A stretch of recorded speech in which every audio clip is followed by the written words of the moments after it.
लाख कोटीचं कर्ज माफ केलं जातं अगदी सहज.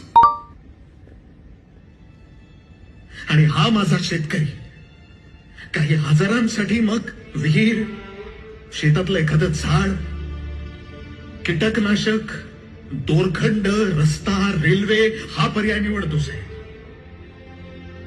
सकाळी कुंकू मिरवणारी त्याची बायको संध्याकाळी सूर्य मावळावा तसं तिचं कुंकू हरवून बसते.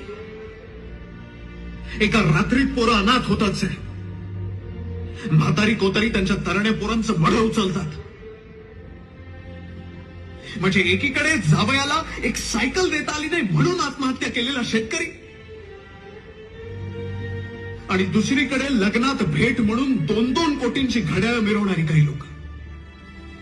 म्हणजे 400-500 शेतकऱ्यांचा जीव असा सहज मनगटावर मिरवतात. आपल्या सगळ्यांना जाणीव असली पाहिजे की जो घास आपण खातो कदाचित त्या प्रत्येक घासामागे 3 ते 4 शेतकऱ्यांचा जीव गेला असेल.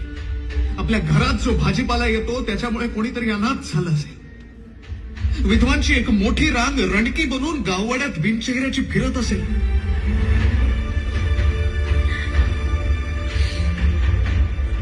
साहेब हे कुठेतरी थांबलं पाहिजे.